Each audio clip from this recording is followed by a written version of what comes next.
उसने उसको बताया कि उसका ये कॉन्सेप्ट जो सिद्धांत है वो सही कैसे है। तो उसके लिए उसने पहला सिद्धांत या प्रमाण दिया कि जो महाद्वीप है ना उनको आपस में जोड़ेंगे तो वो फिक्स हो जाते हैं। यानी कहने वाली बात यह है कि जैसे एक नोट आपने फाड़ा, उसके दो टुकड़े हो गए, तो वो दोनों टुकड़े ऐसे हैं कि उनको आपस में जोड़ोगे तो आपको ये लगेगा कि यार ये एक ही के टुकड़े थे। तो वो चीज उसने बता दी कि इसीलिए वो बोल रहा है कि महाद्वीप आपस में क्या थे, जुड़े हुए थे। तो उसको उसने बोला भौगोलिक साम्य रूपता। भौगोलिक साम्य रूपता का मतलब होता है कि ये आपस में जुड़े हुए हैं, जिसे इंग्लिश में एक टर्म के नाम से जानते हैं, जिग सॉ फिट। जैसे कि मान लो कि एक टुकड़ा यूं हो और दूसरा टुकड़ा यूं हो, तो हमको देख के क्या मतलब, थोड़ा सही बनाता हूं इसको मैं प्रॉपर। मान लो कि एक टुकड़ा कुछ यूं बना हुआ है और दूसरे के अंदर आपको अगर कहीं ऐसे दिख जाए तो हम ये देख के बोलेंगे ना कि एक ही दूसरे के साथ फिक्स हो जाएंगे। देखो आप इसको हम फिक्स कर सकते हैं, आपस में चिपक जाएंगे और प्रॉपर जुड़ जाएगा ये। तो इसका मतलब क्या हुआ, ये एक ही चीज के टूटे हुए टुकड़े हो सकते हैं। यही सिद्धांत वेगनर ने समझाया। फिर उसने बताया कि ग्लोसोप्टेरिस वनस्पति होती है जो अलग अलग महाद्वीपों में मिल रही है। अलग अलग जैसे कौन सा हो सकता है, मान लो उसने बोल दिया कि दक्षिण अमेरिका में मिल रही है और अफ्रीका में मिल रही है। अब इसमें आपको अंतर क्या दिखाई पड़ेगा कि दक्षिण अमेरिका भी नीचे की तरफ है और अफ्रीका भी। तो ऐसा हो सकता है कि बहुत समय पहले ही आपस में जुड़े हुए हो। फिर एक लैमिंग मछली थी, वो लैमिंग मछली कनाडा में भी मिलती है और यूरोपियन कंट्री में भी मिलती है, जबकि आप जानते हो कि कनाडा अलग है और यूरोपीय देश अलग हैं। बीच में बहुत बड़ा महासागर है, अटलांटिक महासागर। तो ये कैसे संभव है? तो इसीलिए वेगनर ने बोला कि ऐसा संभव है, तब संभव है जब बहुत समय पहले ये सारे महाद्वीप आपस में जुड़े हुए हों। तो 3 प्रमाण दे दिए उसने। अब होता क्या है, जब प्रमाण तथ्यात्मक रूप से सही हो और कोई झुटला ना पाए तो वो सिद्धांत बन जाता है, और सिद्धांत ये बन गया। लेकिन ध्यान रखना, दिक्कत क्या थी, गलती क्या रही, ये फेल क्यों हो जाएगा सिद्धांत, वो समझिए। प्रमाण तो 3 हो गए इसके, अब असफल होने के कारण समझो क्या है। अभी तक कुछ मालूम पड़ा असफल होने के कारण क्या है, क्यों असफल हो गया ये वाला सिद्धांत? असफल होने के कारण, किसी के असफल होने के कारण, महाद्वीपीय विस्थापन सिद्धांत के असफल होने के कारण क्या क्या रहे। तो याद करो सिद्धांत क्या था, जिन्होंने पढ़ा था उनको याद आएगा। अच्छा, आज क्या करवा रहे हैं, आज हिंदी मीडियम का टॉपिक चल रहा है ना, इसीलिए बोला था हिंदी इंग्लिश दोनों क्लासेस लेते रहे। सॉरी सर, मैं थोड़ा लेट हो गई। कोई दिक्कत नहीं है, अभी आप थोड़ा देखो समझ में आ जाएगा आपको। हम पढ़ रहे हैं महाद्वीपीय विस्थापन सिद्धांत, ज्योग्राफी का टॉपिक है, इंपॉर्टेंट, ठीक है ना, और यूपीएससी मेंस में कई बार आ चुका है ये ज्योग्राफी के अंदर। अब समझो यहाँ पे सिद्धांत क्या था। वेगनर बोला था कि जो महाद्वीप अलग हो गए ना, वो अलग हुए हैं किसकी वजह से। जैसे मैं ऊपर फोटो दिखाई दूं आप लोगों को, अगर पूरी चीज कहानी याद नहीं आ रही तो आपको। अच्छा, फोटो मैंने आपको तब भी नहीं दिखाई थी क्या? ठीक है, फोटो मैं आपको दिखा दूंगा अलग से, अभी समझ लो। वेगनर ने महाद्वीपीय सिद्धांत का मतलब बताया था कि पुराने समय में सब जुड़े हुए महाद्वीप थे आपस में, पूरा धरती जुड़ी हुई थी। अब ये अलग हो गई, तो उसने जो कारण दिया था ना कि अलग कैसे हुए, उसने बताया था गुरुत्व बल के कारण और सूर्य चंद्रमा के आकर्षण बल के कारण। उसने ये बोल दिया कि चंद्रमा सूर्य ने अलग करा है, बहुत दूर है ये। तो हुआ क्या, असफल होने का पहला कारण क्या रहा, जो बल उसने बताए थे ना, गुरुत्व बल, ये बल अपर्याप्त हैं। ऐसा नहीं कि चंद्रमा की वजह से धरती टूट जाए, है ना, चंद्रमा हर दिन निकलता है, बल अपर्याप्त थे, है ना। उसने बोल दिया कि महाद्वीप भी अलग कर दिए, तो ये बात सही नहीं है। सूरज और चंद्रमा के बल के द्वारा महाद्वीप टूटेंगे नहीं, ये गलत बोल गया वो, ठीक है। जब ये सबसे बड़ी, क्योंकि इसी पर तो पूरा का पूरा बेस था। मैं जिन लोगों ने नहीं सुना बता दूं मैं, वेगनर एक पर्सन था, उसने ये बताया था कि पूरी की पूरी दुनिया में जो धरती है ना, धरती, वो पूरी की पूरी धरती का जो स्थल भाग था वो जुड़ा हुआ था और चारों तरफ पानी था। उसने ये बोला, क्या बोला था उसने, कि स्थल भाग पूरा जुड़ा हुआ है और उसके चारों तरफ पानी है ना। तो इस कारण पहला सिद्धांत ही उसका ये था कि भाई पूरा का पूरा स्थल भाग जुड़ा हुआ है, और पूरा का पूरा स्थल भाग जुड़ा हुआ है, इसका मतलब ये हो गया कि आज के टाइम में तो अलग है, आज तो हम देखते हैं ना, उत्तर अमेरिका अलग है, दक्षिण अमेरिका अलग है, सारे महाद्वीप अलग, अलग कैसे हुए? और उसने बोला कि ये अलग हुए हैं किसके कारण से? गुरुत्व बल के कारण से। और गुरुत्व बल किसका था? सूर्य और चंद्रमा का। और अगर ऐसा सही है तो फिर भैया अभी भी अलग होने चाहिए, है ना, अभी और दूर हो जाने चाहिए थे देश। इसीलिए जो उसकी संकल्पना का मूल आधार था वही गलत निकल गया। सबसे बड़ी चीज तो ये, इसलिए फेल हो गया। दूसरी बात, क्यों फेल हो गया? 1960 में एक नया सिद्धांत आ गया जिसे बोला गया प्लेट विवर्तनिकी सिद्धांत। क्या बोला गया? प्लेट विवर्तनिकी सिद्धांत। और जितनी भी गलतियां वैगनर के सिद्धांत में थी वो यहाँ पे दूर हो गई। इसीलिए ये मालूम पड़ गया कि अगला सिद्धांत पहले वाला गलत है, प्लेट विवर्तनिकी सही है। ठीक है, तो ये दो कारण रहे, क्योंकि नया चीज मालूम पड़ जाए आपको। ऐसे मालूम पड़ा आप गलत रास्ते जा रहे हो, थोड़ी दूर आके आपको मालूम पड़ेगा कि सही रास्ता तो ये था, तो अगली बार से आप गलत रास्ते के बाद सही रास्ते पे तो आओगे नहीं, डायरेक्टली सही रास्ते पे आओगे। तो अब वो नया रास्ता कौन सा मालूम पड़ गया हमको? प्लेट विवर्तनिकी सिद्धांत। अब ये क्या है वो देखिए आप, हेडिंग डालो प्लेट विवर्तनिकी सिद्धांत। प्लेट विवर्तनिकी सिद्धांत। अब ये इतना हिंदी का जटिल शब्द है कि आप लोगों को ये समझ में ही नहीं आएगा कि ये लिखा क्या है। ये जैसे विवर्तनिकी का मतलब समझ में नहीं आ रहा होगा आप लोगों को, क्या होता है? समझ में आ रहा है किसी को?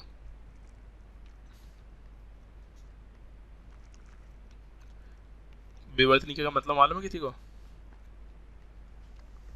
विवर्तनिकी किसे बोलेंगे?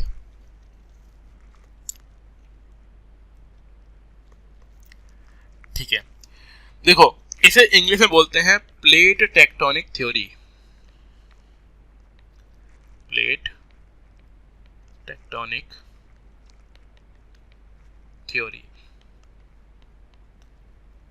अब प्लेट टेक्टोनिक थ्योरी का मतलब ये है कि संपूर्ण धरती अलग अलग चट्टानी टुकड़ों की बनी हुई है।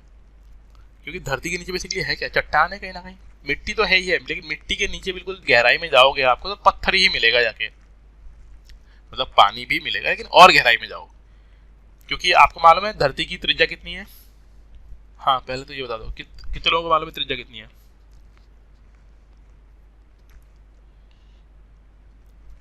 ये पूरी धरती है मान लो गोल, और धरती की त्रिज्या, अरे भैया एनसीईआरटी पढ़नी थी, नहीं पढ़ी? लगभग 6400 किलोमीटर। कितना है? 6400 किलोमीटर। यानी धरती के ऊपरी सतह से इसके केंद्र बिंदु की दूरी 6400 किलोमीटर है।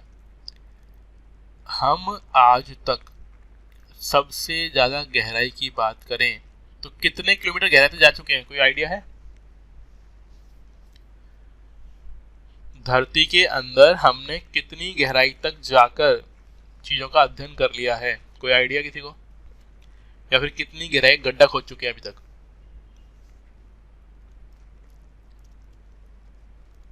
ठीक है, देखो यहाँ पे हमने आज तक, अच्छा मेरी आवाज तो आ रही है ना सभी को? हाँ, यस या नो? हाँ ठीक है। हमने आज तक कुल मिला के 10 किलोमीटर, 11 मान लो, 11 किलोमीटर की गहराई का गड्ढा खोदा है, 11 किलोमीटर बस। और धरती की सतह पे सबसे ऊंचा अगर पर्वत है तो वो है हिमालय। और हिमालय की ऊंचाई आपको मालूम है 8848 मीटर। यानी अगर मैं किलोमीटर में बात करूं तो 8 किलोमीटर। यानी कुल मिला के हम लोग 20 किलोमीटर, यानी 11 + 18, वैसे तो 19 होते हैं, मोटा मोटा ले लेते हैं 20 किलोमीटर। धरती के बारे में सिर्फ 20 किलोमीटर वाले के बारे में ही जानते हैं, उसके अलावा तो जानते ही नहीं है। उसके अलावा तो बस अनुमान है कि क्या होता होगा। ठीक है, तो जो सिद्धांत वैगनर ने दिया, वैगनर के बाद जो अगला सिद्धांत आया वो प्लेट विवर्तनिकी सिद्धांत आया। ठीक है, अब ये प्लेट विवर्तनिकी सिद्धांत, हाँ जी ये हिंदी मीडियम की क्लास है, मैं दोबारा बता रहा हूँ, कई लोग मुझे मैसेज कर रहे हैं तो बता दूं मैं, ये हिंदी मीडियम की क्लास है। एक दिन हिंदी मीडियम और एक दिन इंग्लिश मीडियम होता है ना, दोनों जगह ज्योग्राफी ही चल रहा है, बट टॉपिक थोड़ा आगे पीछे है। देखें, प्लेट विवर्तनिकी सिद्धांत कब दिया गया? साल है 1962। 1962 में प्लेट विवर्तन के सिद्धांत देने वाले जो पर्सन थे उनका नाम था हैरी हेस। नाम है हैरी हेस, ठीक है। हैरी हेस ने ये सिद्धांत दिया। अब इस सिद्धांत में क्या किया, उन्होंने बताया कि हम पूरी धरती को, पूरी की पूरी धरती को, ठीक है, तो इसमें पूरी की पूरी धरती यानी पृथ्वी की भूपर्पटी को, पृथ्वी की भूपर्पटी को उन्होंने अनेक छोटी प्लेटों में विभाजित कर दिया। अनेक छोटी छोटी, अब देखो छोटी छोटी मतलब ये नहीं है कि एक प्लेट के बराबर प्लेट समझ रहे हो जिसमें खाना खाते हैं। छोटी छोटी प्लेट मतलब 2-3 महाद्वीप इसके अंदर आते हैं, इतनी बड़ी, ठीक है। छोटी छोटी प्लेटों में विभक्त किया, प्लेटों में विभक्त कर दिया। देखो ध्यान रखना, ज्योग्राफी पढ़ रहे हैं, जब हम छोटा शब्द बोले तो छोटा का मतलब ये मत मान लेना बिल्कुल ही छोटा है, ठीक है। अब ये कितना छोटा हो सकता है, लगभग कम से कम 100 किलोमीटर का एरिया है ना, 100 किलोमीटर, इससे बड़ा भी सकता है, ठीक है। प्लेट की 100 किलोमीटर में मोटाई बोल रहे हैं ना, क्या बोला जा रहा है, मोटाई, मोटाई। और एरिया, लंबाई चौड़ाई की बात अलग हो सकती है ना, लंबाई एक महाद्वीप भी हो सकता है, आधा महाद्वीप भी हो सकता है, एक देश भी हो सकता है ना, उस हिसाब से। तो जो प्लेट की मोटाई होगी वो कितनी होगी, 100 किलोमीटर के आसपास। इतना बात समझ में आ रही है। अब इसमें ये बोला गया कि देखो जो ये प्लेटें हैं, उस प्लेटें यानी स्थल मंडल, स्थल जिस पर हम लोग खड़े हो रखे हैं, तो उन्होंने बोला जो स्थल मंडल है ना, वो स्थल मंडल दुर्बल मंडल, स्थल मंडल के जस्ट नीचे जो प्लेट है, मतलब जो नीचे वाली परत है, उसे बोला गया दुर्बल मंडल। क्या नाम बोला गया उसको, दुर्बल मंडल।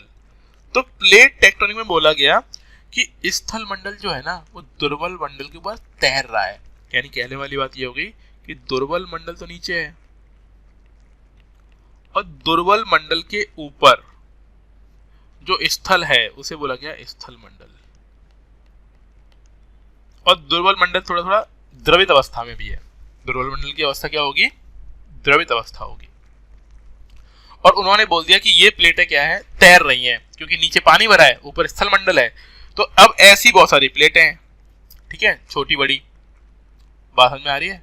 अब ये प्लेटें या तो एक दूसरे की तरफ आएंगी, एरो अंदर की तरफ यानी पास में आ रही है, या फिर एक दूसरे से दूर जाएंगी, हो गया, या फिर प्लेटें एक दूसरे के समानांतर चलने लगेंगी। 3 कारण हो सकते हैं। समानांतर कैसे कि दोनों यूं जाने लग जाएं, ठीक है। तो या तो एक दूसरे की तरफ आएंगी, या फिर एक दूसरे की दूर जाएंगी, या फिर दोनों समानांतर गति करेंगी। और इससे पूरी धरती बनी हुई है। तो अब ऐसे तो काम चलेगा नहीं, इन्होंने बोल दिया कुछ प्लेटें हैं तो नाम बताने पड़ेंगे। तो अब नासा ने क्या किया, नासा के अनुसार, ध्यान दीजिएगा, नासा जानते हो कहां पर है, अमेरिका। नासा के अनुसार, इसमें लिख देना क्योंकि अलग अलग के अनुसार अलग अलग हो सकते हैं। नासा के अनुसार प्लेटों की संख्या लगभग 100 है ना, मैं ये लगभग 100 है। अब सभी का अध्ययन नहीं करना है, इसमें से जो महत्वपूर्ण है वो 6 हैं बड़ी प्लेटें, 6 बड़ी प्लेटें हैं जो महत्वपूर्ण है, एवं 20 छोटी प्लेटें। अब भले ही 20 छोटी प्लेटों का नाम भी जान लोगे ना तो बहुत है, नहीं तो हमें जो आना चाहिए वो आना चाहिए 6 बड़ी प्लेटों के बारे में, ठीक है, कि बड़ी प्लेटें कितनी हैं। तो जो 6 बड़ी प्लेटें हैं उनके नाम देख लेते हैं अपन लोग। 6 बड़ी प्लेटें कौन कौन सी हैं वो देखिए आप। जो 6 बड़ी बड़ी प्लेटें हैं वो देखिए आप।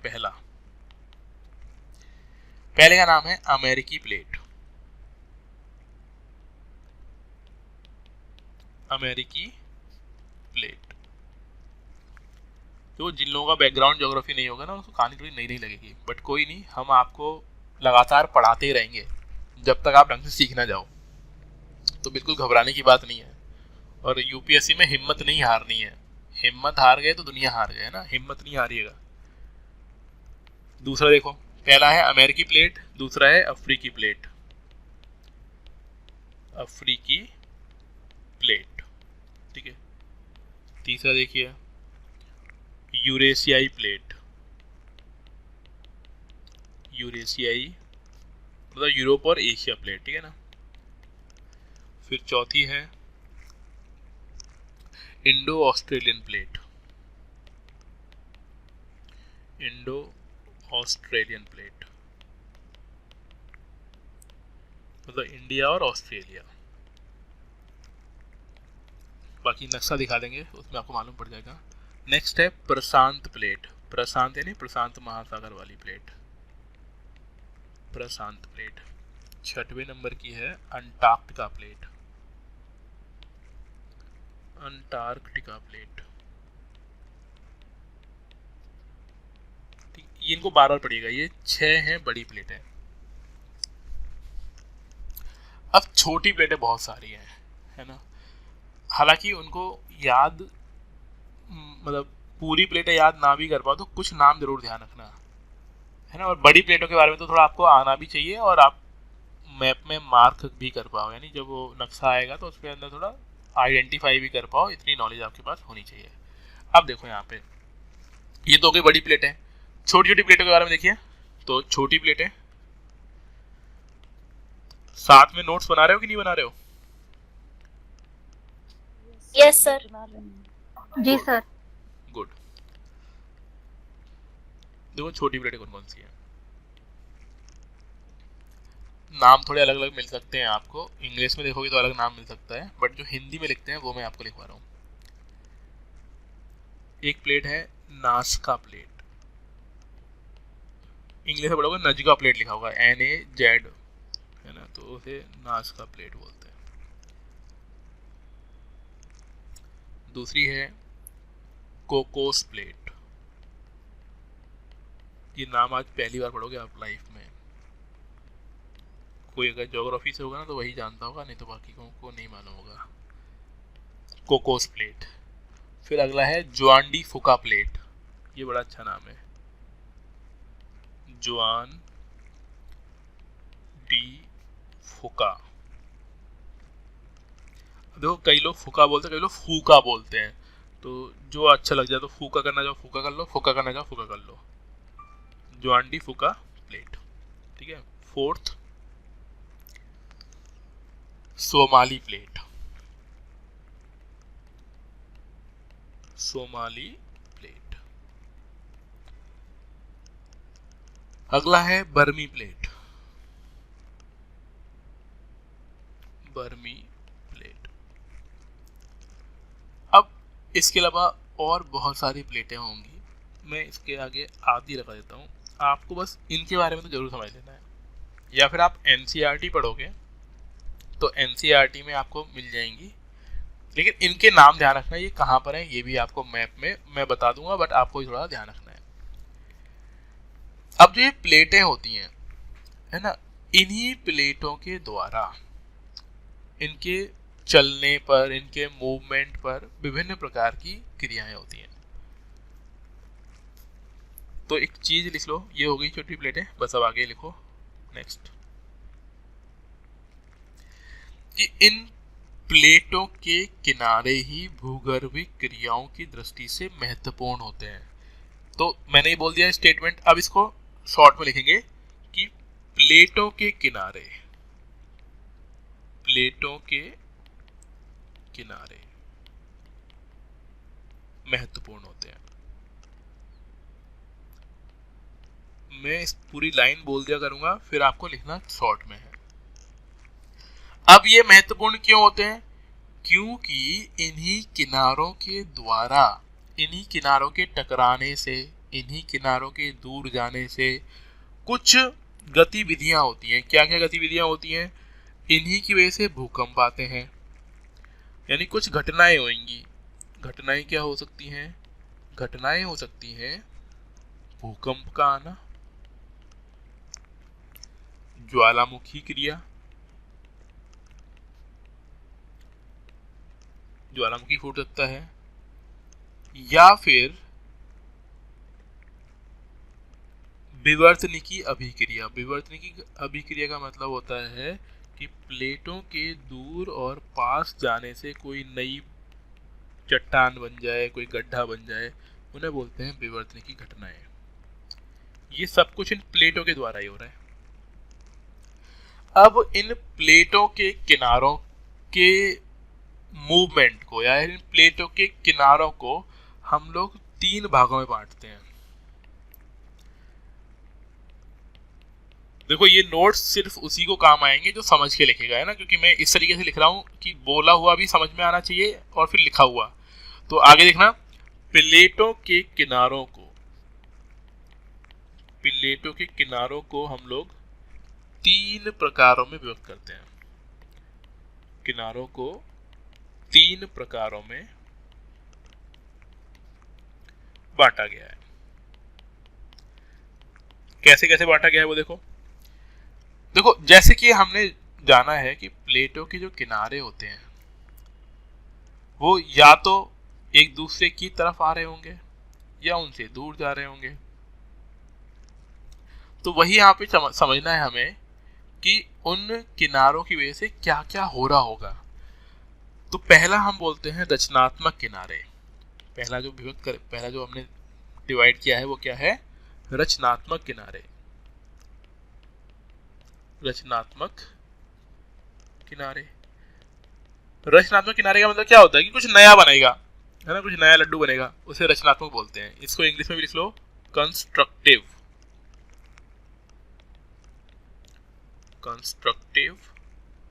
मार्जिन। किनारे को बोलते हैं इंग्लिश में मार्जिन। अब देखो कंस्ट्रक्टिव मार्जिन में क्या होता है कि जब प्लेटें एक दूसरे के विपरीत दिशा में जा रही हो, ठीक है, तो दोनों प्लेटों के बीच में यह दरार पड़ जाएगी या गड्ढा पड़ जाएगा, ठीक है। अब उस दरार या गड्ढे से होगा क्या, जो बहुत गहराई में लावा या मैग्मा है वो बाहर निकल आएगा, और जब वो मैग्मा बाहर निकल आएगा तो वो कहीं ना कहीं आगे इकट्ठा होएगा, और इकट्ठा होगा तो कुछ नया चीज बनाएगा, वो पहाड़ पर्वत कुछ ना कुछ बनाएगा। तो क्योंकि नई चीज बन रही है इससे, इसीलिए हम लोग इसे क्या बोलेंगे? रचनात्मक किनारा बोलेंगे। क्या बोलेंगे इसको? रचनात्मक किनारा। तो इसे हम लोग लिखेंगे कैसे वो समझिए। ये क्या है? रचनात्मक किनारा है। रचनात्मक किनारा, इसका मतलब प्लेटें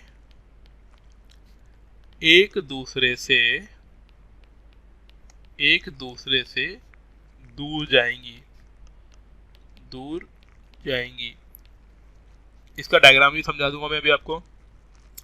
जब प्लेटें एक दूसरे से दूर जाएंगी तो होगा ये कि दोनों प्लेटों के मध्य में दरार पड़ जाएगी। दरार को लिखना क्या है? भ्रंश लिखना है। भ्रंश दरार पड़ेगी, ठीक है ना। दरार उत्पन्न हो जाएगी, और जब ये भ्रंश दरार उत्पन्न हो जाएगी तो नीचे का गर्म मैग्मा बाहर निकल आएगा। बाहर लिख दिया, एक सेकेंड।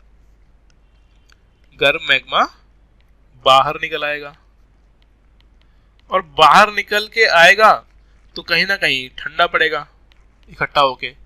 तो जहां भी ठंडा होगा बाहर निकल के, वहां पर नई भू आकृति बन जाएगी।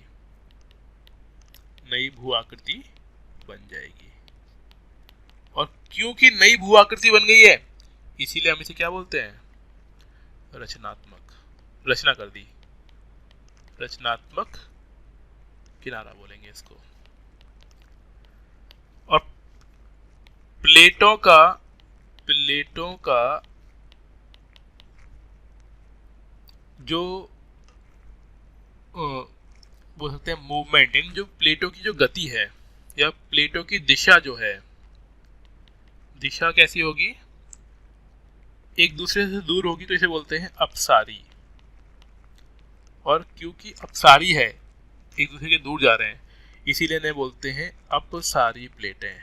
क्या बोलेंगे? अपसारी प्लेटें। समझ में आ गई? और कहाँ होता है? उदाहरण अटलांटिक महासागर में। तो मध्य अटलांटिक कटक, ये उदाहरण है इसका। अब मैं समझा देता हूं। हाँ जी, ये समझाई इतनी कहानी जो मैंने बोला यहां तक? Yes sir. अब देखो, इसका थोड़ा सा विजुअलाइजेशन करवा देते हैं, बाकी मैं आपको वीडियोस दिखा दूंगा, मतलब इन्हीं के कुछ, तो और अच्छा समझ में आ जाएगा। बट अभी थोड़ा समझ लें, जो पेपर में लिखना है वो कैसे बनाना है वो देखो। मान लो ये प्लेट है, प्लेट पहली और प्लेट दूसरी। हमने क्या बोला? ये दोनों प्लेटें एक दूसरे से दूर जाती हैं। ये प्लेटें क्या कर रही है? एक दूसरे से दूर जा रही है। ध्यान क्या रखना है? ये प्लेट है और अभी हमने पढ़ा था ना कि ये तो क्या होता है? दुर्बलता मंडल के ऊपर है। तो इसके नीचे क्या है? दुर्बल मंडल है। इसके नीचे क्या है? दुर्बल मंडल है। और ये कौन सा है? स्थल मंडल है ना? अभी जब प्लेटें एक दूसरे के दूर जाएंगी तो कहने वाली बात यह है कि दुर्बल मंडल है, मतलब यहाँ पे कुछ ना कुछ अंदर मटेरियल होगा, मैग्मा या फिर कुछ भी चीज। तो जब ये प्लेटें दूर चली गई है ना, ये दूर हो गई प्लेटें, तो यहाँ पे दरार पड़ी होगी कहीं नीचे, है ना? ये दरार है, जिसे हम भ्रंश बोलेंगे। और ये भ्रंश कहाँ उत्पन्न हुआ होगा? दुर्बलता मंडल में। ठीक है, तो ये प्लेटें क्या हुई?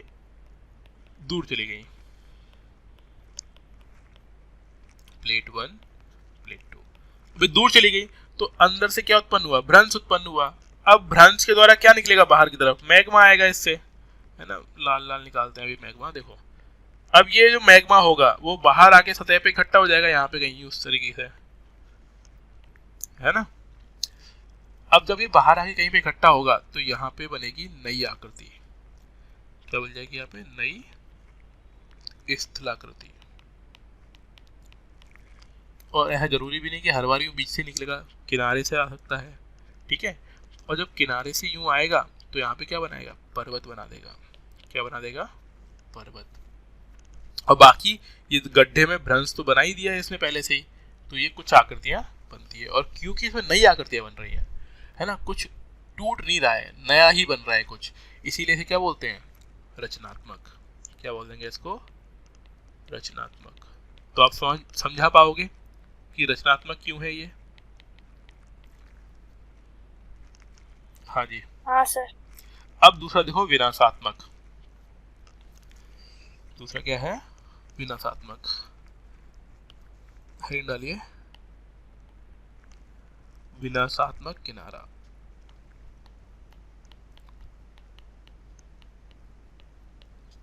विनाशात्मक किनारा। पहले मैं बोल के समझा रहा हूं, फिर लिख के समझाएंगे तो समझिएगा। इसमें क्या होगा कि दो प्लेटें होंगी, सुनिएगा ध्यान से। वो दोनों प्लेटें एक दूसरे की तरफ आएंगी और टकरा जाएंगी। अगर वो प्लेटें समान घनत्व की हुई, जैसे कि हमने पढ़ा दिया इंग्लिश मीडियम में, बट थोड़ा सा दोबारा देखो, यहाँ पे थोड़ा डिटेल में पढ़ा रहे हैं। हिंदी मीडियम में मैं डिटेल में पढ़ा रहा हूँ इंग्लिश की तुलना में, क्योंकि मैं मान के चलता हूँ कि इंग्लिश वालों को थोड़ा जल्दी समझ में आ जाएगा। मतलब बस ऐसे ही। तो देखिए, तो होगा ये, दो प्लेटें हैं, दो प्लेटें एक दूसरी तरफ आएंगी और दोनों घनत्व अलग अलग है। कुछ ऐसे मानो आप कि एक हमने ली लोहे की प्लेट और एक लिया तकिया। अब दोनों को ढरकाते हुए लेके आओगे और टकरा दो दोनों को, तो बताओ नीचे की तरफ कौन होगा? मतलब नीचे की तरफ कौन रह जाएगा, ऊपर की तरफ कौन पहुंचेगा? तकिया और प्लेट को टकराया है हमने और दोनों को दबाते हुए जाओ, तो ऊपर कौन उठ जाएगा? हाँ जी, ऊपर की तरफ क्या कौन सी चीज जाएगी? लोहे वाली प्लेट या तकिया?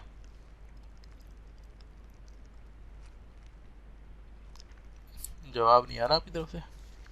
सीधी सी बात है ना, लोहे वाली प्लेट नीचे रहेगी, लोहे वाली प्लेट तो नीचे रहेगी ना, तकिया ऊपर उछल जाएगा, क्योंकि उसका घनत्व क्या है? कम है। भारी कौन सी चीज है? लोहा। तो जो भारी होगा वो नीचे रहेगा, जो हल्का है वो ऊपर चला जाएगा। तो वैसे ही यहाँ पे होता क्या है, दो प्लेटें होती हैं और दोनों प्लेटें टकराएंगी, और जब प्लेट टकराएंगी तो एक प्लेट नीचे जाएगी और दूसरी ऊपर, और एक निश्चित गहराई पे जाने के बाद जो प्लेट नीचे गई थी वो पिघल जाएगी, यानी मेल्ट हो जाएगी, या फिर आप ऐसे समझ लो कि जो पत्थर है वो मैग्मा में परिवर्तित हो जाएगा और फिर उससे लावा ऊपर की तरफ आ सकता है। ठीक है, इसे बोलते हैं अभिसरित होना। और विनाश किस चीज का हो गया, जो प्लेट नीचे गई थी वो गल गई है ना, इसीलिए उसको बोला गया है विनाशात्मक किनारा। कोई दिक्कत नहीं है, अभी समझ में आ जाएगा। अभी मैं लिखूंगा और फिर प्लेटों में दिखाऊंगा तो आपको क्लियर समझ में आ जाएगी चीजें, देखिएगा। अब इसमें होगा क्या, लिखते हुए चलेगा, दो प्लेटें अभिसरित होती हैं। अभिसरित यानी एक दूसरे के पास में आएंगी, दो प्लेटें अभिसरित होंगी तो आपस में टकरा जाएंगी, आपस में टकरा जाएंगी। जब ये टकराएंगी, ठीक है, तो टकराते टाइम प्लेटों का घनत्व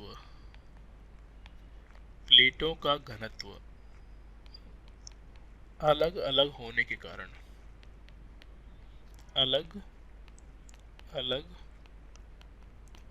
कारण जो प्लेटें अलग अलग घनत्व की होंगी होने के कारण अधिक घनत्व वाली प्लेट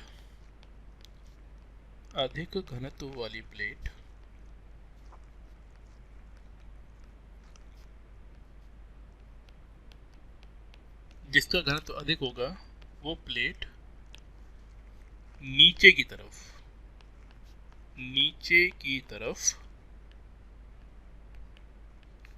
छेपित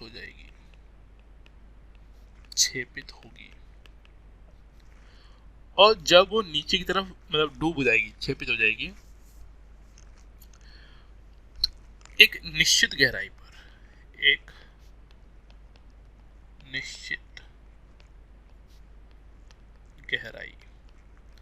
जिसे हम बोलते हैं बेनी ऑफ जोन। क्या बोलेंगे इसको, बेनी ऑफ जोन।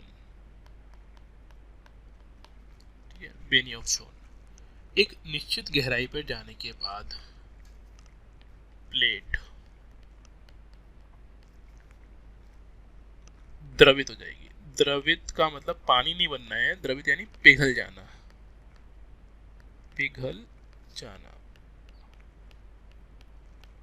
द्रवित हो जाएगी। और द्रवित होने को क्या बोलेंगे, प्लेट का क्षय हो जाना। क्षय यानी खत्म हो गई, क्षय हो जाना। और क्योंकि प्लेट क्षय हो रही है इसीलिए इसे क्या बोलते हैं, प्लेट का विनाश। क्या बोल देंगे, प्लेट का विनाश। और क्योंकि प्लेट का विनाश हो रहा है तो ये क्या क्या है, किनारा हो गया, विनाशकारी प्लेट, मतलब विनाशकारी किनारा।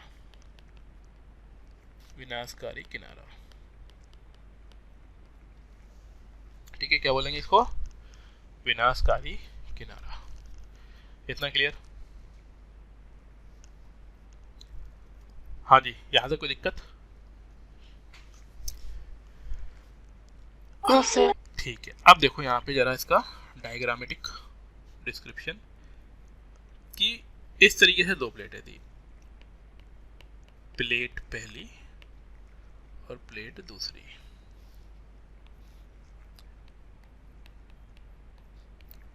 अब ये प्लेटें एक दूसरे की तरफ आ रही हैं और हम मान लेते हैं कि इसका घनत्व, प्लेट 1 का घनत्व ज़्यादा है और इसका घनत्व कम है, इसका घनत्व कम है। अगर प्लेट का घनत्व ज़्यादा है मतलब भारी है, तो भारी होगी का मतलब क्या हो गया कि जब ये टकराएंगी ना, देखिएगा यहाँ पे गौर से थोड़ा सा, कि जब ये टकराएंगी ना तो एक प्लेट तो नीचे चली जाएगी ठीक। और दूसरी प्लेट इसके ऊपर चढ़ जाएगी। प्लेट पहली घनत्व ज्यादा, घनत्व ज्यादा, और ये हुई प्लेट दूसरी, घनत्व क्या है, कम है। तो जैसा घनत्व कम है वो ऊपर और भारी वाली नीचे। अब ऐसा समझो कि घनत्व कम है लेकिन घनत्व है तो जो नीचे वाली प्लेट है ना, अब वो और इसकी गहराई में जाती जाएगी और दूसरी वाली प्लेट चढ़ती जाएगी इसके ऊपर। तो होगा ये कि जो प्लेट पहली है वो कुछ इस तरीके से, ये मान लो इस तरीके से डूबने लगेगी दूसरे के नीचे, ठीक है, इस तरीके से। ये प्लेट नहीं पहली है, घनत्व अधिक, और दूसरी प्लेट जो है वो उसके ऊपर जा रही होगी इस तरीके से। प्लेट 2 घनत्व कम। अब जो ये किनारा है, जो ये नीचे वाला भाग था, एक निश्चित गहराई पे जाने के बाद, मतलब ये लगातार नीचे जा रहा है ना, कहां तक पहुंचता है, बेनी ऑफ जोन। क्या बोलते हैं इसको, बेनी ऑफ जोन। मैंने जो गोला बनाया है इसे बोलते हैं बेनी ऑफ जोन। जैसे ही ये इतनी गहराई पर आएगा ये द्रवित हो जाएगा। क्या हो जाएगा, द्रवित, यानी पिघल जाएगा। या फिर हम इसे बोल सकते हैं कि इस प्लेट का विनाश हो जाएगा और यहाँ बनेगा मैग्मा, ठीक है। और यही मैग्मा बाद में आके ऊपर फूट सकता है। बात समझ रहे हो आप लोग। और क्या हो जाएगी, कौन सी क्रिया हो जाएगी, ज्वालामुखी। क्या बन जाएगा, ज्वालामुखी। क्या ये बात समझ में आई। Yes sir. सर दूसरी प्लेट के बीच में से ज्वालामुखी निकल जाएगा। हाँ, बीच में तोड़ता हुआ निकलेगा प्लेट को, ठीक है। अच्छा। प्लेट को तोड़ता हुआ निकलेगा क्योंकि वो तो नीचे पहुंच गया उसके। तो अब इसका जो मैग्मा है वो गर्म है और नीचे प्रेशर भी ज्यादा है। प्रेशर ज्यादा है तो वो ऊपर की तरफ उठेगा, और ऊपर की तरफ उठेगा तो तोड़ता हुआ निकलेगा प्लेट को, ठीक है। ये है कुल मिला के, इसे बोलते हैं विनाशकारी, विनाशात्मक किनारा, क्योंकि विनाश हुआ है ना, टूट गई नीचे प्लेट और ऊपर भी फिर ब्लास्ट हो जाएगा जाके, है ना, तो विनाश हुआ है इसका। अब यहाँ पे समझो ऐसा कब होता होगा और कब कब नहीं होता होगा। अब अगर मान लो दोनों प्लेटें स्थल भूभाग वाली होती तो घनत्व बराबर होता। यानी ये प्लेट कौन कौन सी हो सकती है वो समझेंगे हम लोग। पहला ध्यान रखना, ये हम किस में समझ रहे हैं, ये हम लोग समझ रहे हैं विनाशात्मक किनारे के अंदर, ठीक है। विनाशात्मक किनारे के अंदर ही चल रहा है अभी कहानी अपनी, ठीक है। देखिएगा विनाशात्मक किनारे में क्या होगा, जो प्लेटें होती हैं उनके टाइप। तो पहला जो ये होगी वो कौन कौन सी सकती है, वो देखिए आप। जब एक अभिसारी प्लेट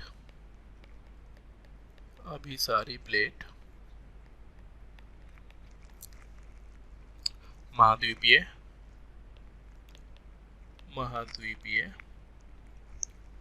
व दूसरी महासागरीय प्लेट हो, महासागरीय प्लेट, ध्यान दीजिएगा। महाद्वीप की जो प्लेट होगी, महाद्वीप प्लेट, इसका घनत्व कम होता है, घनत्व कम, यानी ये ऊपर रहेगी। और महासागरीय प्लेट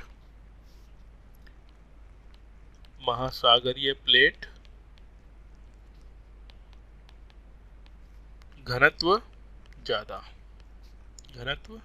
ठीक है। तो समझ गए होंगे आप लोग कि जब ये एक दूसरे के पास पास आएंगी तो कौन सी प्लेट नीचे डूबेगी, कौन सी प्लेट टूटेगी। सर महासागरीय प्लेट। वेरी गुड, महासागरीय प्लेट, ठीक है।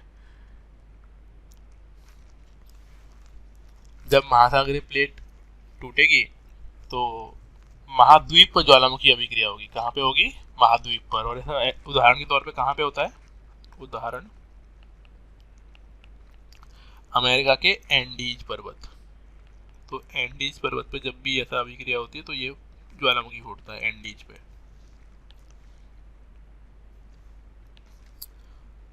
ठीक है, दूसरा क्या है, ऐसा भी हो सकता है जब दोनों प्लेटें महासागरीय ही हो।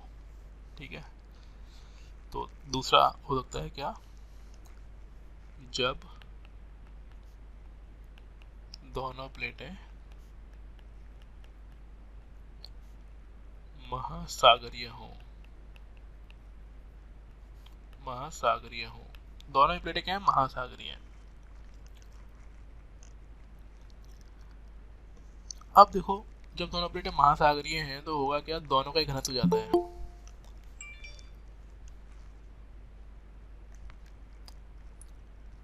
हाँ जी, तो देखिएगा जब दोनों प्लेटें महासागरीय होंगी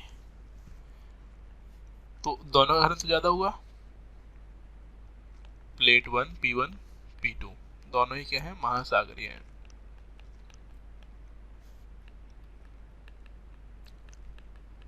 ठीक है, अब दोनों ही प्लेटें क्या हैं, महासागरीय हैं। हाँ जी, प्रसन्नजीत दास, ठीक है, क्लास चल रही है ये। आप कौन सी क्लास में हैं जी? प्रसन्नजीत जी, प्रसन्नजीत, मेरी वॉइस पहुंच रही है? चलेगा, बच्चे हैं, कोई छोटी मोटी क्लास के हैं बच्चे भी आ जाते हैं ना, समझ में क्या आएगा इनको। ठीक है, देखो यहाँ पे जब दोनों महासागरीय प्लेट हों और टकराएं तो ध्यान रखना ज्वालामुखी द्वीप बनते हैं। फिर क्या बनेंगे, ज्वालामुखी द्वीप। क्या बन जाएंगे, ज्वालामुखी द्वीप। या फिर इन ज्वालामुखी द्वीप की एक श्रृंखला बन जाती है। श्रृंखला का मतलब होता है लाइन से बहुत सारे ज्वालामुखी फूट जाते हैं, श्रृंखला बनेगी। ध्यान रखना, ज्वालामुखी श्रृंखला कब बनेगी, जब दोनों महासागरीय प्लेट होंगी। कहाँ बन रही है ज्वालामुखी प्लेट, ज्वालामुखी श्रृंखला कहाँ बन रही है, उदाहरण फिलीपींस। आप मैप में देखना, फिलीपींस जो है वहां पर आपको ज्वालामुखियों की श्रृंखला दिखाई पड़ेगी। ठीक है, तो फिलीपींस प्लेट के पास। सर ये महासागरीय प्लेट टकराएंगे नहीं क्योंकि इनमें घनत्व दोनों में बराबर है। नहीं, तो सर ज्वालामुखी द्वीप कहाँ पे टकराएंगी, टकराएंगी, टकराएंगी, बिल्कुल टकराएंगी। सर ये आपने बताया नहीं, वही हम पूछ रहे थे। अच्छा अच्छा, देखो दोनों प्लेटें टकराएंगी, ठीक है ना, ये टकरा गई दोनों प्लेटें। अब होगा ये, दोनों का घनत्व बराबर है। ठीक है, अब दोनों यहाँ फूट मतलब एक दूसरे के ऊपर प्रेशर लगाते रहेंगे, तो जो नीचे वाला पार्ट होगा ना यहाँ ग्रीन, ये मैग्मा क्रिएट करेगा यहाँ पे। और क्योंकि दोनों प्लेटें लगातार टकरा रही है ना, तो यहाँ तो बनेगा ही बनेगा ज्वालामुखी। इसके अलावा बीच में अगर कहीं क्रैक बन जाएंगे तो वहां भी ज्वालामुखी फूट जाएगा, है ना। बीच में जहां भी क्रैक बनेंगे वहां भी ज्वालामुखी फूटेगा। इसीलिए इनकी श्रृंखला बन जाती है, श्रृंखला नहीं, लाइन से, यहाँ भी ज्वालामुखी, यहाँ भी ज्वालामुखी, यहाँ भी ज्वालामुखी, और कहीं क्रैक पड़ेंगे वहां भी ज्वालामुखी, इसीलिए इसको बोला गया है ज्वालामुखी। तो सर जो ये एक साथ इतनी सारे ज्वालामुखी इसमें बनेंगे तो सर इसी को ज्वालामुखी द्वीप बोलेंगे? हाँ बिल्कुल, है ना, यही हो गया। इसी को हॉट स्पॉट बोलते हैं। ठीक है, इसी को ज्वालामुखी श्रृंखला बोलते हैं, या फिर ज्वालामुखी द्वीप भी बोल दो। क्योंकि ये हो क्या रहा है, महासागरीय प्लेट है ना, तो ऊपर क्या है, पानी है, बात समझ रहे हो, पानी है ये। तो जैसे ज्वालामुखी फूटेगा पानी का ठंडा हो जाएगा, तो द्वीप बनेंगे, छोटे छोटे से द्वीप बन जाएंगे बहुत सारे। हाँ, रिंग ऑफ फायर, बिल्कुल पानी के अंदर हो रहा है, रिंग ऑफ फायर बनेगा, यही बनेगा। तो ये सारे के सारे लाइन से बन जाएंगे। तो इसी से रिंग ऑफ फायर, ज्वालामुखी द्वीप, ज्वालामुखी श्रृंखला, हॉट स्पॉट, इन्हीं के नाम है सब कुछ। फिर तीसरी चीज क्या है, तीसरी चीज है जब दो महाद्वीपीय प्लेटें हैं, जब दोनों प्लेटें महाद्वीपीय हो।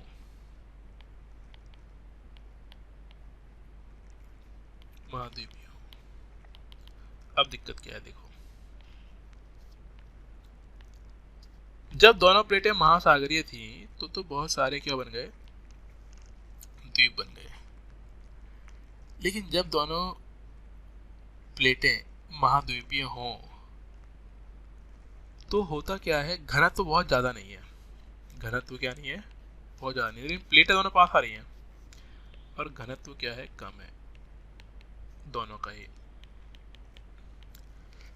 अब ऐसे समझो आप, अगर ये भी महाद्वीपीय है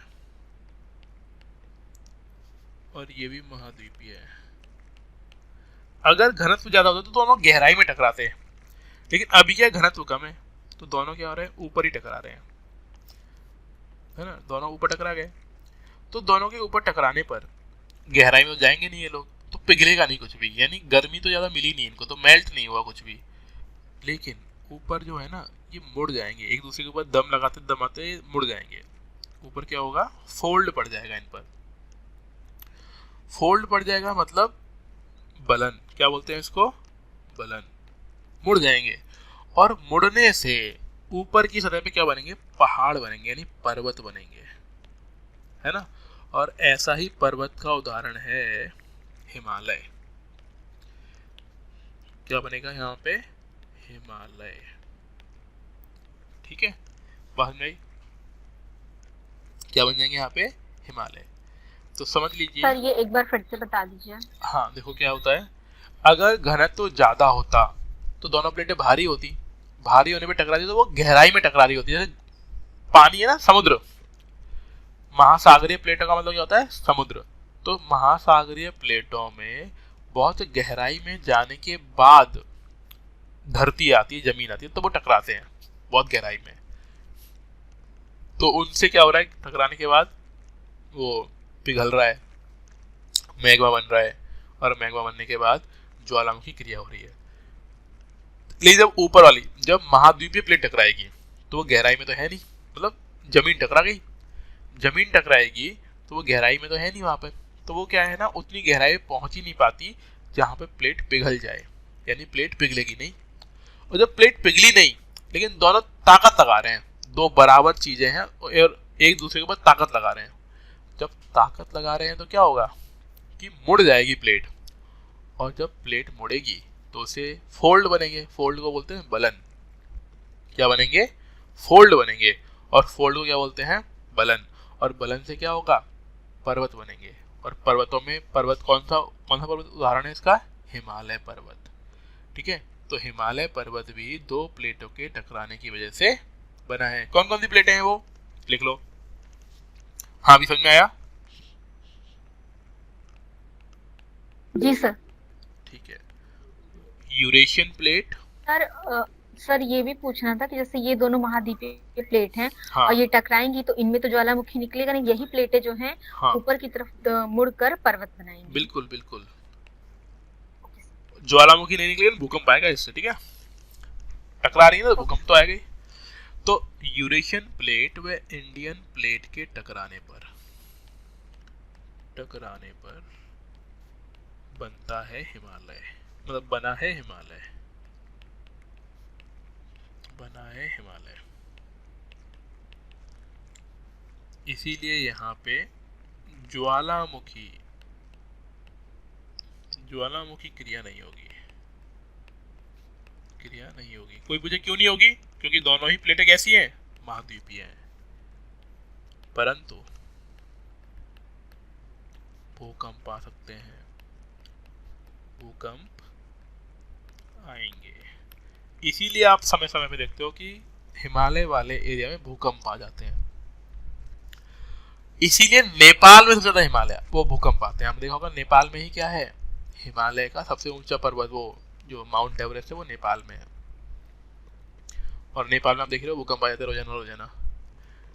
और हिमालय से पास में है दिल्ली, इसीलिए दिल्ली में भूकंप आ सकता है, लेकिन हिमालय से बहुत दूर है मुंबई, और मुंबई किसका पार्ट है, मुंबई पार्ट है पुराने डेक्कन प्लेट्यू का, बहुत पुराना डेक्कन प्लेट्यू है, इसका मतलब क्या हुआ, वहां पे भूकंप आने की संभावना बहुत कम, और क्योंकि मुंबई में भूकंप आने की संभावना बहुत कम, इसीलिए वहां पे बनने वाली बिल्डिंगों में 50 मंजिल, 60 मंजिल, 100 मंजिल बना दो, लेकिन दिल्ली में आपको ऐसा नहीं दिखेगा। दिल्ली में बहुत से बहुत कितना मिल जाएगा आपको, 20, 25, 30, बस, उससे ऊपर नहीं। कारण भूकंप। बात में आ गई। यूपीएससी में पूछ सकता है। हाँ जी। सर जैसे आपने बताया कि नेपाल में सबसे ज्यादा भूकंप कब होता है और दिल्ली में सबसे ज्यादा भूकंप आते हैं, तो सर एज अ मैप देखें तो नेपाल से दिल्ली तो बहुत दूर है, तो सर सबसे पहले भूकंप वहीं क्यों आता है? कहाँ? सर दिल्ली नहीं में, नहीं जैसे आपने बताया कि नहीं, ज्यादातर आप दिल्ली में ही आते हैं। नहीं पूरा नहीं समझे आप। देखो दोबारा बोलता हूँ मैं ये बोल रहा था आपको कि असली जो भूकंप उत्पन्न हो रहा है वो हिमालय की प्लेट जो बनी हुई है, जिससे हिमालय बना हुआ है, यानी यूरेशियन प्लेट और इंडियन प्लेट के टकराने से उत्पन्न होते हैं। और हिमालय सबका सबसे ज़्यादा पार्ट कहाँ पर है? नेपाल में है। तो नेपाल में भूकंप उत्पन्न होता है। और नेपाल से नज़दीक अगर मुंबई और दिल्ली में तुलना करें तो नेपाल से पास कौन पड़ेगा, दिल्ली या मुंबई? दिल्ली पड़ेगा, ठीक है ना? सर दिल्ली। हाँ दिल्ली। तो दिल्ली में भूकंप आपको देखने को मिलेगा। मैं ये नहीं बोल रहा सबसे पहले आएगा, मैं ये बोल रहा हूँ कि भूकंप का प्रभाव दिल्ली में फील होगा आपको। मतलब दिल्ली के अलावा ऊपर ही फील होगा, है ना, उत्तर प्रदेश में ही फील होगा, ठीक है, और जम्मू कश्मीर में फील होगा, वो तो है ही। बट हम तुलना कर रहे हैं यहाँ पे दिल्ली और मुंबई की, उस केस में बता रहा था मैं आपको। तो जो प्रभाव देखने को मिलेगा भूकंप का वो दिल्ली में देखने को मिलेगा, लेकिन भूकंप का प्रभाव मुंबई में आपको बहुत कम देखने को मिलेगा। उसका एक कारण ये दूरी, दूसरा मुंबई जो है वो है डेक्कन वाले एरिया में, और डेक्कन क्या है, स्थायी एरिया। स्थायी इन द सेंस उसमें जो भी अभिक्रियाएं होनी थी वो हो गई। तो ये बोला है मैंने, ये बिल्कुल नहीं बोला कि सबसे पहले दिल्ली में था। दिल्ली में नहीं। अगर हम दिल्ली और मुंबई की तुलना करते हैं तो दिल्ली में मुंबई की तुलना में ज़्यादा भूकंप आते हैं, इसीलिए यहाँ पे ऊंची ऊंची बिल्डिंगें नहीं बनाई जाती हैं, बहुत ऊंची, ठीक है, ऊंची तो बनेगी, बहुत ज़्यादा ऊंची नहीं बनेगी। और मुंबई में आपको बहुत ऊंची बिल्डिंगें देखने को मिल सकती हैं। ये चीज़ थी। अब पूछें इसमें डाउट।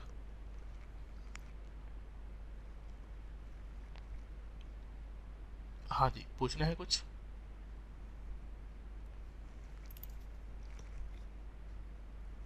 नो सर, समझ में आ गया। ठीक है, अब ये हो गया दूसरा पॉइंट। तीसरा था हमारा संरक्षी किनारा। तीसरा क्या है? संरक्षी किनारा। संरक्षी किनारे में क्या होता है? इंग्लिश में इसको बोलते हैं कंजर्वेटिव मार्जिन।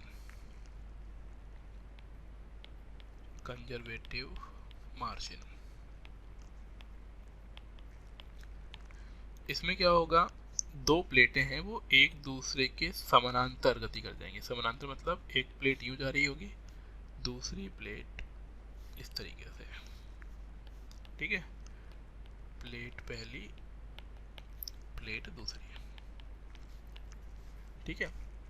इसका मतलब क्या हुआ कि ये एक दूसरे के समानांतर जा रही हैं। समानांतर यानी बीच की दूरी हमेशा समान, और समानांतर है मतलब टकराएंगी नहीं, और क्योंकि टकराएंगी नहीं, ठीक है, तो वो सब कुछ देखने को नहीं मिलेगा आपको, जो नई प्लेट बनेगी वो सब कुछ, है ना। लेकिन इससे भूकंप तो आ ही सकते हैं। प्लेट हिलेगी तो भूकंप आ सकते हैं। संरक्षी क्यों? क्योंकि कुछ भी नष्ट नहीं होता है इसमें, इसीलिए इसको बोल रहे हैं संरक्षी, क्योंकि कुछ भी चीज खत्म नहीं हो रही है, टूट नहीं रही है। कहाँ पे आता है ये, मतलब कहाँ पे आपको उदाहरण देखने को मिलेगा? उदाहरण देखने को मिलेगा इसका San Andreas. San Andreas fault, ठीक है, कैलिफोर्निया के पास में है ये,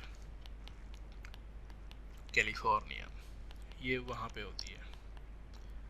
तो इसी वजह से यहाँ पे भूकंप आ सकते हैं, ठीक है, बट ज्वालामुखी क्रिया नहीं होगी क्योंकि प्लेटें एक दूसरे के समानांतर गति कर जाती हैं। बात समझ में आ गई?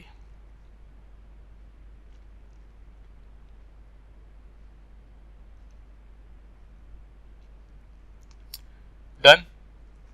हाँ जी, यहाँ तक कोई दिक्कत किसी को? तो ये हमारा हो गया प्लेट विवर्तन की सिद्धांत, और हमने जो स्टार्ट किया था क्या टॉपिक था हमारा, बहुत पढ़ा दिया था। अच्छा पुरानी भी पीडीएफ है ना इसके अंदर, ठीक है। भ्रंश वगैरह हमने सब कुछ पढ़ लिया, भ्रंश घाटी, रैम घाटी, ये सब कुछ मैं भेज दूंगा आपको अभी पीडीएफ। डन, ये हमारा हो गया। अगला टॉपिक होगा भूकंप व सुनामी। तो उसमें हम पढ़ेंगे कहाँ कहाँ भूकंप कैसे आते हैं और कहाँ कहाँ सुनामी आती है। ठीक है, तो बस इतना रहेगा आज हमारा। सर पुरानी वीडियोस भी मिलेंगी? हाँ पूरी मिल जाएंगी वीडियोस, है ना, सारी क्लासी वीडियोस मिल जाएंगी। बस अपलोड होने में थोड़ा टाइम लगेगा, लेकिन अपलोड हो जाएंगी सारी। मैं ग्रुप पर डालते जाऊंगा, है ना, टेलीग्राम ग्रुप पे अपलोड कर दूंगा मैं। नहीं सर, वो पूरा सर पीडीएफ नहीं, क्लासेस ये जो आप वीडियो वाले बिल्कुल। बताते हैं सर, इसमें कुछ लेक्चर मेरे छूट गए हैं। हाँ वो वीडियोस भी मिल जाएंगे आपको, है ना, मैं उनका लिंक, यूट्यूब वाला लिंक जो है वो टेलीग्राम ग्रुप पे डालता रहूँगा, वो भी मिल जाएंगे आपको। ओके सर, ठीक है, thank you sir. Okay then, thank you and good night, मिलते हैं नेक्स्ट क्लास में। बाकी आप लोग English Thank medium you, class sir. भी ज्वाइन करेगा सभी लोग, है ना, इंग्लिश मीडियम भी ज्वाइन करो, हिंदी भी ज्वाइन करो, 2 कॉपी बना लो अलग अलग, आपका बिल्कुल कॉन्सेप्ट स्ट्रांग हो जाएगा। ठीक है, चलिए, गुड नाइट। Okay sir.